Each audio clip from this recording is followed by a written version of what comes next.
Olá viva, seja bem-vindo a mais uma edição informativa local e regional na antena da Rádio Lafões. Edição esta para segunda-feira, 23 de maio de 2022. O padre Luís Miguel Costa vai ser julgado por tentativa de coação sexual e aliciamento de um menor para fins sexuais, informou no final da última semana a juiz-presidente do Tribunal Judicial da Comarca de Viseu, Ruth Sobral. Após ter ouvido Luís Miguel Costa no dia 11, durante a fase instrutória do processo, o Tribunal decidiu agora proferir o despacho de pronúncia, ou seja, o caso segue mesmo para julgamento. O padre está acusado da prática dos crimes de coação sexual na forma tentada e do crime de aliciamento de menores para fins sexuais.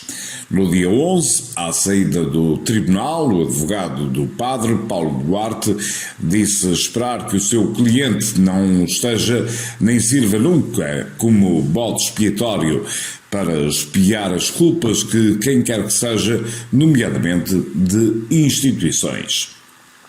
Trata-se de um cidadão que está junto da justiça a fazer-se ouvir, mas é um cidadão que não é culpado, nem deve expiar a culpa de terceiros ou de instituições, afirmou na altura aos jornalistas. Segundo a acusação do Ministério Público, em 27 de março de 2021, o arguido, quando se encontrava sentado ao lado de um menor que na altura tinha 14 anos, tocou com a sua mão na mão da vítima e pouco depois deu-lhe conta do seu propósito de se relacionar sexualmente com ele. De seguida convidou o menor para se encontrar com ele no WC, local onde, puxando para junto de si, aproximou os seus lábios aos dele, procurando repetidamente beijá-lo na boca, o que este evitou, acrescentou. O Ministério Público referiu ainda que pouco depois o padre mandou diversos SMS, mensagens curtas, para o telemóvel do menor, aliciando para um encontro a fim de se relacionar sexualmente com ele. A Águas de Viseu tem em curso a segunda fase da empreitada de manutenção de tampas e sumidouros na cidade, considerada fundamental para o bom funcionamento do sistema de drenagem pluvial ao evitar a sua obstrução e consequente risco de inundações. Em comunicado, a autarquia referiu que as equipas operacionais já realizaram intervenções nos troços entre as rotundas do Sátão e da Casa de Saúde e entre as rotundas da Casa de Saúde, nelas Paulo VI e Marzovelos, estando neste momento a decorrer trabalhos na Estrada Nacional número 2 em Abraveses, entre a rotunda da Avenida da Bélgica e a rotunda de acesso ao IP5. A intervenção tem tido a colaboração das entidades policiais para garantir a menor perturbação possível da circulação automóvel, ficando o trânsito condicionado apenas no espaço estritamente necessário à segurança dos trabalhadores, acrescentou.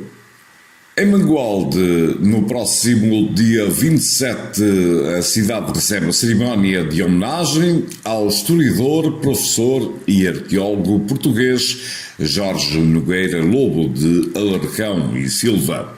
O evento irá decorrer às 21 horas na Biblioteca Municipal Dr. Alexandre Alves e contará com a inauguração da exposição Marcas de Romanização do Concelho de Mangualde, que ficará disponível ao público até ao dia 3 de junho com entrada livre.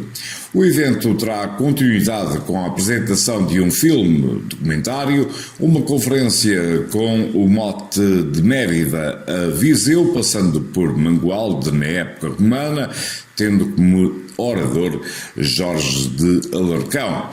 Um momento de homenagem e ainda uma iniciativa de cariz musical, explicou a Câmara Municipal de Mangualde, no distrito de Viseu. A iniciativa é promovida pelo município de Mangualde e pela Universidade Sénior da mesma cidade.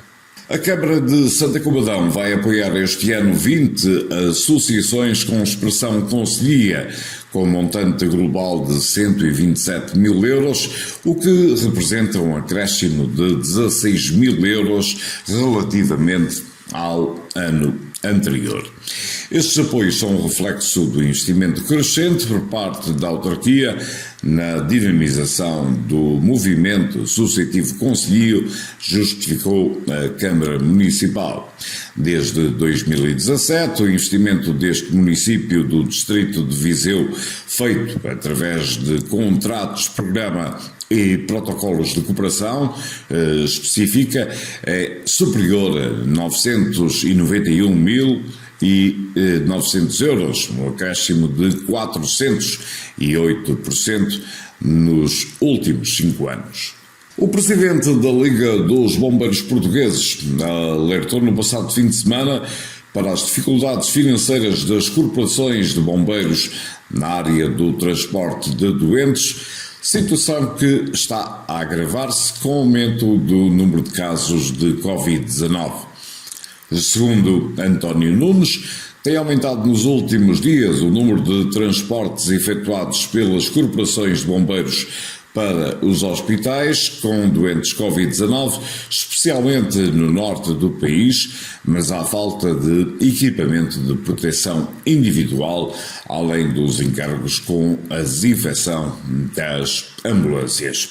A estes dois problemas, de acordo com a Liga de Bombeiros de Portugal, acresce ainda o tempo em que as ambulâncias estão atualmente nas urgências dos hospitais, com doentes que chega a ultrapassar as 6 horas. O Ministério tem que ter consciência que a evolução do número de casos que estão a ser, neste momento, alguns deles transportados pelos corpos de bombeiros, vai obrigar a que haja um programa especial de apoio para que não ocorra aquilo que aconteceu há 2 anos atrás, em que houve quase necessidade de implorar essa situação. Portanto, nós já temos uma experiência, acreditamos que o Governo tem essa experiência, que a Autoridade Nacional de Emergência e Proteção Civil tem essa experiência, o Ministério da Saúde tem essa experiência e, portanto, é um bocadinho frustrante que seja necessário andar sempre a pedir. Não, as entidades competentes têm que fazer o seu planeamento, a sua organização e, naturalmente, que eu estou convencido que no âmbito do planeamento as entidades da saúde contemplarão os corpos de bombeiros, as associações humanitárias, ou com o material ou com o ressarcimento das verbas gastas com esse material, que é diário. Aumentado o número de transporte de doentes Covid e é bom que se relembre que no caso dos transportes de doentes não urgentes, não é o caso dos doentes Covid, mas nos transportes de doentes não urgentes, desde 2012 que não há uma atualização dos valores a ressarcir ou a pagar aos corpos de bombeiros, que há dificuldades que nós temos vindo a insistir junto do Ministério da Saúde, há 3 meses esta parte, face ao aumento dos custos combustíveis e, portanto, se somarmos agora o aumento dos custos dos materiais, as desinfecções que é preciso fazer, a circunstância de alguns casos, nós assistimos todos os dias a que há dificuldades nas emergências dos hospitais e, portanto, ao haver um aumento da paragem das nossas ambulâncias, a aguardar que sejam entregues os doentes e os sinistrados nos hospitais, isto é uma situação complexa. O presidente da Liga dos Bombeiros Portugueses disse também durante o último fim de semana que os bombeiros estão preparados para a época de incêndios, mas admitiu que será necessária ajuda internacional caso ocorram fenómenos da natureza como aqueles que aconteceram em 2017. O presidente da Liga de Bombeiros assegurou que os bombeiros estão como sempre estiveram no passado, disponíveis para combater os incêndios, mas considerou que esta questão é bastante complexa porque os bombeiros atuam quando todos os outros pilares falham, nomeadamente a prevenção e a limpeza das matas. E os nossos bombeiros estão, como sempre estiveram no passado, disponíveis para combater os incêndios. Naturalmente que esta questão é uma questão bastante complexa, porque os bombeiros atuam quando todos os outros pilares falham. Quando o pilar da prevenção, quando o pilar das limpezas das matas, etc., não conseguem criar condições para uma extinção imediata, aqui estão presentes os bombeiros, às vezes em condições muito difíceis. Nós fazemos parte de um sistema, que é o Sistema de Proteção Civil, e naturalmente que, acionados pelo Sistema de Proteção Civil, daremos o nosso melhor em todos os momentos.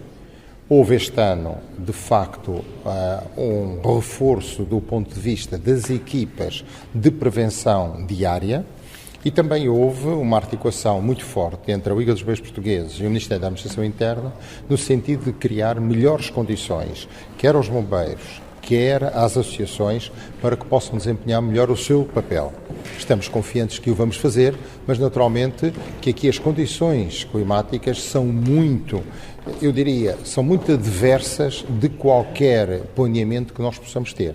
Se comportarem em tempos normais, nós diremos que a nossa capacidade está disponível. Se houver alterações climáticas e houver fenómenos de natureza, como houve em 2017, naturalmente que nunca poderíamos dizer que estamos todos preparados, porque aí a ajuda internacional é fundamental.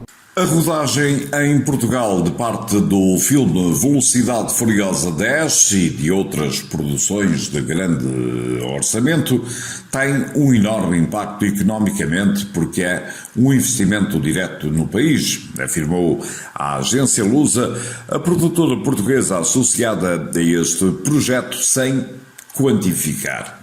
Sofia Noronha, da produtora Sagesse Productions, confirma que estão previstas filmagens do mais recente filme da série Velocidade Furiosa nas regiões Norte, Centro e em Lisboa durante umas boas semanas, envolvendo muitos municípios e a presença em Portugal de uma equipa que contará com 600 a 700 pessoas, entre profissionais portugueses e estrangeiros. Na verdade, é tudo aquilo que nós temos tentado fazer já há muito tempo, alertar Portugal para o impacto das produções internacionais aqui, porque Portugal tem todas as condições para ser um grande sítio de filmagens, não só pelo tempo, pelos preços acessíveis e depois também pela mão de obra, que somos todos bastante flexíveis, digamos. Os portugueses aprendem muito rápido. Mas não tínhamos ainda este mercado aberto. Então, com este tipo de produções, isto tem um enorme impacto, tanto no país economicamente, porque é investimento direto no país, não é? Não só a empregar locais, como também em todo o investimento que nós fazemos em restauração, em hotelaria. Hoje em dia a indústria cinematográfica está habituada a esses incentivos e todos os nossos concorrentes e vizinhos têm incentivos fiscais, porque normalmente o investimento feito no país é quase o dobro desse incentivo fiscal. Por isso o país acaba sempre por beneficiar. É enorme, é enorme. É mesmo, é o que eu lhe digo, é um investimento económico brutal no país. É abrir as torneiras e utilizarmos o máximo de serviços portugueses. Este tipo de produção depois abrange vários setores, não é? Desde a carpintaria, a construção, a maquinaria, a guarda-roupa, pronto. É sem dúvida uma área bastante completa. E trabalhei noutras produtoras até abrir a minha produtora e já tinha os contactos anteriormente. O Game of Thrones é um projeto que sempre viajou muito e como eles já tinham filmado em Espanha, surgiu-lhes curiosidade por Portugal e vieram visitar e contactaram-nos para fazer a visita técnica e para explorarem sítios e encontraram vários, mas aquele que ficou mesmo, que eles se apaixonaram foi Monsanto e eu espero voltaremos, na verdade. A finalizar o desporto, o campeão nacional de futebol, o Futebol Clube de Porto, conquistou ontem a Taça de Portugal, a 18ª do seu historial, depois de vencer na final o Tondela por 3-1 e conseguiu a 9ª dobradinha, juntando os 2 títulos mais importantes a nível interno. No Estádio Nacional, o avançado iraniano Taremi bisou com golos aos 22 minutos de penalti e aos 74, falhando ainda nova grande penalidade aos 66. Com Vítor Ferreira a apontar o outro tento do Futebol Clube do Porto aos 52, enquanto que Neto Borges anotou o golo do estreante Tondela aos 73. Com este troféu, os Dragões passam a somar mais uma taça de Portugal do que o Sporting, mas estão ainda longe do recordista Benfica, que soma 26, no dia em que Sérgio Conceição se tornou o primeiro treinador do Futebol Clube do Porto a conseguir a dobradinha por 2 vezes, depois de, em 2019-2020, ter cometido idêntica proeza. Depois do encontro, os técnicos das duas equipas fizeram a análise do jogo. Comecemos por ouvir as declarações do vencedor, Sérgio Conceição. Que este grupo, a nível humano, foi dos melhores que tive. O melhor, aliás, foi aquilo que eu disse. Porque teve a humildade de perceber o porquê de não ganharmos ano passado. Trabalhar em cima de algumas situações que não tivemos tão bem, haver um respeito muito grande entre eles e o grupo de trabalho, estou a falar dos jogadores em relação àquilo que são as minhas decisões, à minha exigência, quando digo minha, da equipa técnica também. Eu acho que nesse sentido, naquilo que foram centenas de treinos, tiveram um comportamento fabuloso. E nós, este ano, mudámos algumas vezes, até em termos estruturais, aquilo que queríamos para a equipa, e eles sempre com uma dedicação enorme, percebendo que houve momentos da época que era importante mudares algumas coisas e nunca houve cada jogador está na sua zona de conforto, ou seja, foram capazes sempre de superar, de ir à procura daquilo que nós queríamos, e isso é fantástico. E nesse sentido, este grupo, não tenho dúvida nenhuma, foi o melhor que eu apanhei. Foram momentos de enorme felicidade. Os momentos são todos diferentes. Naquela altura era jogador, agora como treinador. Foi concluída uma época fantástica, como eu estava a dizer, mesmo agora, ou seja, foi a cereja no topo do bolo que eu tive a oportunidade também quando fiz a divisão do jogo ontem, de o frisar. Acho que os jogadores mereciam pelo trajeto que tiveram todo o ano, e nesta taça em particular, porque estamos a falar da taça. Tivemos sempre um sorteio complicado, mas fomos dando conta do recado, e hoje estamos todos muito felizes de conquistar esta taça. Sim, nós na primeira parte acho que não tivemos tão bem, controlando sempre o jogo, não permitindo ao adversário, e isso foi, e devemos vincar, porque eu acho que a base do êxito do jogo 2 teve que ver com aquilo que foi o início da semana de trabalho e o respeito que tivemos pelo Tondela. E eu acho que os jogadores perceberam que era importante o nosso equilíbrio no jogo, não permitir ao adversário de sair de uma forma perigosa para o ataque. Eu acho que isso é bem demonstrativo daquilo que era o nosso respeito, e eu não vim para aqui ontem fazer bluff ou algo do género, porque aquilo que eu vim para aqui dizer ontem foi exatamente aquilo que foi o espelho da nossa semana de trabalho, nosso microciclo. Também Nuno Campos, treinador do Tondela, analisou a prestação dos jogadores neste encontro que encerrou a temporada futebolística. Antes de mais, dar os parabéns ao Porto pela conquista da taça, também pela conquista da dobradinha.